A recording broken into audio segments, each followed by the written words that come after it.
है जिसकी पांव की नसें मजबूत हों। मैं आपको आइंदा नक्शों के भरने से नहीं रोकता, लेकिन ऑल इंडिया कांग्रेस की सदारत के 2 बरस में मैंने जो कोशिशें की और मुसलमान लीडरों ने जिस तरह इन्हें ठुकराया, इसके बयान करने का ये मौका तो नहीं, लेकिन आपकी याद दहानी के लिए मुझे फिर दोहराना पड़ता है कि जब मैंने मुस्लिम लीग की पाकिस्तानी स्कीम के तमाम पहलुओं पर बहुत कुछ गौर किया तो इस नतीजे पर पहुंचा हूं कि पूरे हिंदुस्तान के लिए इस स्कीम के जो भी नुकसान है वो अपनी जगह, लेकिन मुसलमानों के लिए तजवीज सख्त तबाहकुन साबित होगी। इससे इनकी कोई मुश्किल हल होने के बजाय मजीद मुश्किलातें पैदा हो जाएंगी। अव्वल तो पाकिस्तान का लफ्ज़ मेरे नजदीक इस्लामिक तस्वुरात के खिलाफ है। पैगम्बर इस्लाम सल्लल्लाहु अलैहि वसल्लम का इरशाद है कि अल्लाह ताला ने तमाम रोज़ जमीन को मेरे लिए मस्जिद बना दी। इस रोज़ जमीन को पाक और नापाक के दरमियान तकसीम करना ही इस्लामी तालीमात के मुनाफी है। दूसरी ये कि ये पाकिस्तान की स्कीम एक तरह से मुसलमानों के लिए शिकस्त की अलामत है। हिंदुस्तान में मुसलमानों की तादाद 10 करोड़ के अंदर है और वो अपनी जबरदस्त तादाद के साथ ऐसी मजहबी और माशरती सिफात के हामिल है कि हिंदुस्तान की कौमी व वतनी जिंदगी में पॉलिसी और नज्म व नस्क के तमाम मामलात पर फैसला कुन असर डालने की ताकत रखते हैं। पाकिस्तान की स्कीम के जरिए इनकी ये सारी कुव्वत और सलाहियत तकसीम होकर ज़ाया हो जाएगी और मेरे नजदीक ये बदतरीन बुज़दिली का निशान है कि मैं अपनी मीरास पिदरी से दस्तबरदार हो गए छोटे से टुकड़े पर कनाअत कर लूं। मैं इस मसले के दूसरे तमाम पहलुओं को नजरअंदाज करके तन्हा मुस्लिम मफाद के नुक्ते निगाह से भी गौर करने के लिए तैयार हूं कि अगर पाकिस्तान की स्कीम को किसी तौर पर भी मुसलमानों के लिए मुफीद साबित कर दिया जाए तो मैं इसे कबूल कर लूंगा और दूसरों से इसे मनवाने पर अपना पूरा जोर सर्फ कर डालूंगा। मगर हकीकत यह है कि इस स्कीम से मुसलमानों के जमाती और मिली मफाद को जरा भी फायदा न होगा और न उनका कोई अंदेशा दूर हो सकेगा।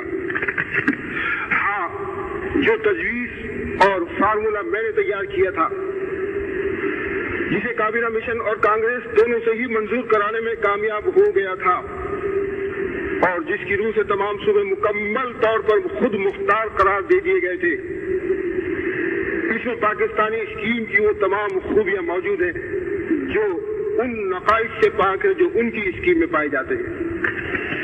अब आप जरा जज्बात से बालातर होकर इसके मुमकिन नताइज पर गौर करें कि हिंदू अक्सरियत के इलाकों में करोड़ों की तादाद में ये मुसलमान मगर बहुत छोटी छोटी अक़लियतों की सूरत में पूरे मुल्क में बिखर कर रह गए और आज के मुकाबले में आने वाले कल में वो और ज्यादा कमजोर हो जाएंगे। जहां इनके घर बार और बूदो बाश 1000 साल से चली आ रही है और जहां उन्होंने इस्लामी तहजीब व तमद्दुन के मशहूर और बड़े बड़े मराकज़ तामीर किए, हिंदू अक्सरियत के इलाकों में बसने वाले ये मुसलमान एक दिन अचानक सुबह खुलते अपने आप को अपने घर और वतन में परदेसी और अजनबी पाए गए, सनती तालीमी और माशी लिहाज से पसमानदा हो गए और एक ऐसी हुकूमत के रहम करम पर हो गए जो खालिस हिंदू राज बन गई। पाकिस्तान में ख्वाह मुसलमानों की मुकम्मल अक्सरियत की हुकूमत ही क्यों न कायम हो जाए, इससे हिंदुस्तान में रहने वाले मुसलमानों का मसला हरगिज हल नहीं हो सकेगा। ये 2 रियासतें एक दूसरे के मध्य मुकाबिल बनकर एक दूसरे की अक़लियतों का मसला हल करने की पोजीशन में नहीं आ सकती। इससे सिर्फ यरगमाल और इंतकाम का रास्ता खुलेगा। मेरे भाइयों, आपको याद होगा कि 10 जून 1940 में कांग्रेस की सदारत संभालने के बाद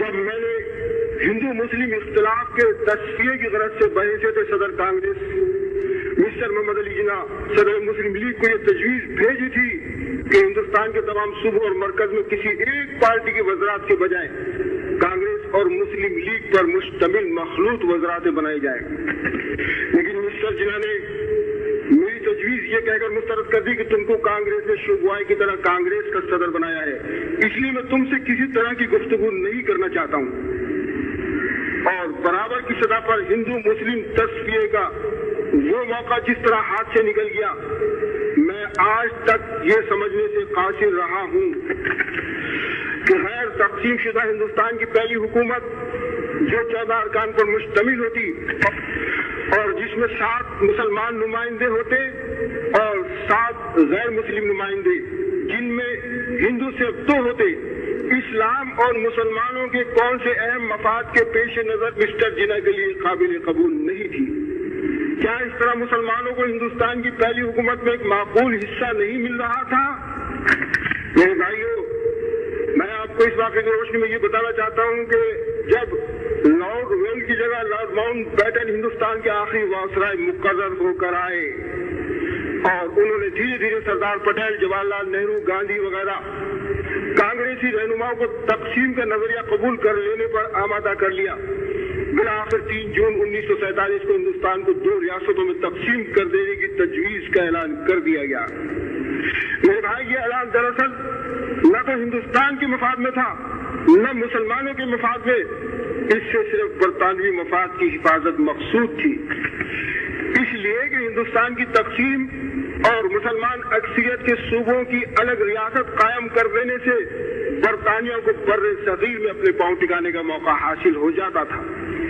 एक ऐसी रियासत जिसमें मुस्लिम लीग के नाम से बरतानिया के पसंदीदा अफराद बरसरे इख्तिदार आ जाएंगे, मुस्तकिल तौर पर बरतानिया के जेर असर रखी जा सकती थी और इसका असर हिंदुस्तान के रवैये पर भी पड़ना लाजमी होगा। हिंदुस्तान जब ये देखेगा कि पाकिस्तान में अंग्रेजों का असर है तो वो अपने यहाँ भी अंग्रेजों के मफाद का लिहाज रखेगा।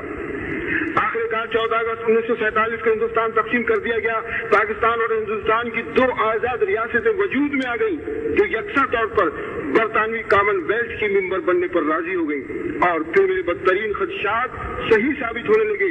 एक फिल्का दूसरे फिल्के का बदतरीन दुश्मन बनकर कत्ल आम, गारतगरी और लूट मार पर उतर आया। खून की लकीरों के साथ 2 मुल्कों की सरहदें खिंच जाने लगी और अफसोस ये मुसलमान तकसीम दर तकसीम होकर रह गए। लेकिन अब क्या हो सकता है? अब अगरचे हिंदुस्तान ने आजादी हासिल कर ली लेकिन इसका इत्तेहाद बाकी नहीं रहा।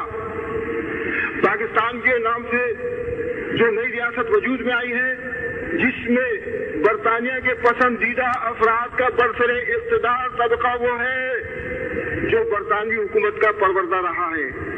इसके तर्ज अमल में खिदमत खल्क और कुर्बानी का कभी कोई शायबा नहीं रहा है और सिर्फ अपने जाती मुफाद के लिए ये लोग पब्लिक के कामों में शरीक होते रहे हैं। और पाकिस्तान के कयाम का सिर्फ एक ही नतीजा निकला है कि बर्रे सगीर में मुसलमानों की पोजीशन कमजोर होकर रह गई है और ये हिंदुस्तान में रह जाने वाले मुसलमान तो कमजोर हो ही गए हैं।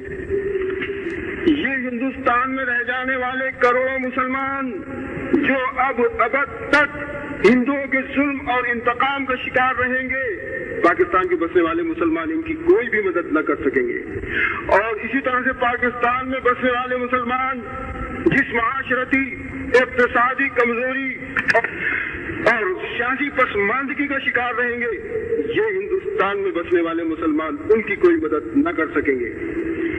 क्या ये बात गौर करने की नहीं कि जब तकसीम की बुनियादी हिंदुओं और मुसलमानों के दरमियान अदावत पर रखी गई थी तो पाकिस्तान के कयाम से ये मुनाफरत एक आईनी शक्ल इख्तियार कर गई है और इसका हल अब और ज्यादा मुश्किल हो गया है। और इसी तरह ये दोनों मुल्क खौफ और हरास के तहत अपने अपने फौजी खराजात बढ़ाते रहने पर मजबूर रहेंगे और माशी तरक्की से महरूम होते चले जाएंगे। लेकिन आज अगर मैं मुलामत करूं तो किसको करूं, कैसे करूं और क्यों करूं? अपने भाइयों को, अपने अजीजों को किस दीवार से सर टकराऊं? आप जानते हैं कि मुझे कौन सी चीज यहाँ ले आएगी? मेरे लिए ये शाहजहां की मस्जिद, इस यादगार मस्जिद में ये पहला इज्तिमा नहीं है। मैंने इस जमाने में जिस पर जैन उदाहर की बहुत सी गर्दिशें बीत चुकी तो मैं यहीं से खिताब किया था। जब तुम्हारे जिस्मों पर इज़्मिनान की बजाय इत्मीनान था और तुम्हारे दिलों में शक के बजाय एतमाद था, और आज तुम्हारे चेहरे पर इज़्तिराब और दिलों की वीरानी देखता हूँ तो मुझे बेइख्तियार पिछले चंद बरसों की भूली बिछड़ी कहानियां याद आ जाती हैं। तुम्हें याद है मैंने तुम्हें पुकारा, तुमने मेरी ज़बान काट डाली। मैंने कलम उठाया, तुमने मेरे हाथ कलम कर दिए। मैंने चलना चाहा तो तुमने मेरे पांव काट दिए। मैंने करवट लेनी चाही और तुमने मेरी कमर तोड़ दी। हत्ता कि पिछले 7 बरस की तलखनुमा सियासत जो तुम्हें अंदाज़ जुदाई दे रही है, इसके ऐद शबाब में ही मैंने तुम्हें खतरे की शाहराह पर झंझोड़ा, लेकिन तुमने मेरी तरफ से न सिर्फ एराज किया बल्कि गफलत और इनकार में सारी सुन्नतें ताज़ा कर दी। मुस्तकीम से तुम्हें दूर ले गया। सब पूछो तो मैं जरूर हूँ, एक दूर अफ्तादा हूँ जिसने वतन में रहकर गरीबुल वतनों की जिंदगी गुजार दी है। इसका ये मतलब नहीं है कि जो मुकाम मैंने पहले दिन के लिए चुन लिया था वहां मेरे बाल ऊपर काट लिए गए हैं या मेरे आशाने के लिए कोई जगह नहीं रही है, बल्कि मैं ये कहना चाहता हूँ मेरे दामन को तुम्हारी 10 दराजियों से गिला है। मेरा एहसास जख्म है, मेरे दिल को सदमा है। सोचो तो सही, तुमने कौन सी रात किया?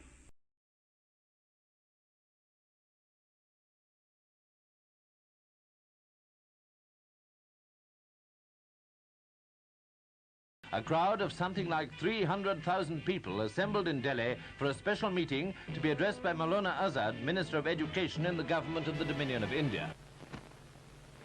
The war was drawing to a close.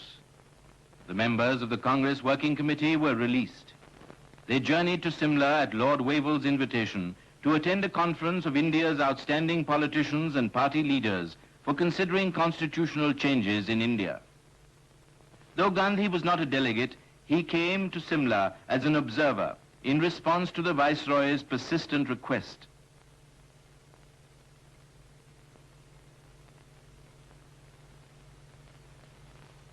On June 25th, the invitees assembled at Simla.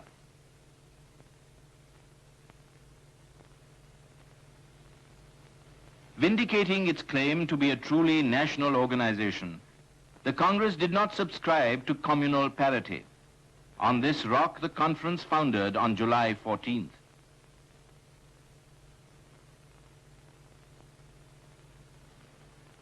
The British Labour government's delegation, consisting of Lord Pethick Lawrence, Sir Stafford Cripps, and Mr. A.V. Alexander, arrived in India in March 1946 to discuss terms for the transfer of power. The cabinet mission began its work by interviewing leading representatives of the main political parties.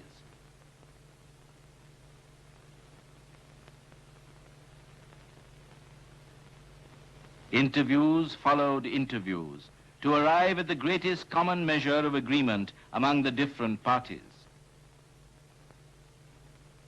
Week after week, the representatives of India poured in to meet Gandhi, and the obscure little sweepers' colony became the venue of many important meetings.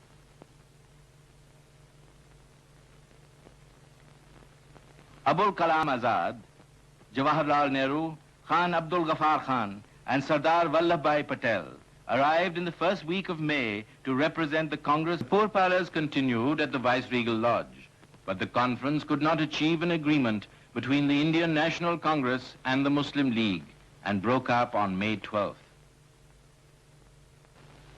A meeting of the All India Congress Committee was held in July to consider and ratify the Working Committee decision that the Congress should join the proposed Constituent Assembly with a view to framing the constitution of a free, united and democratic India.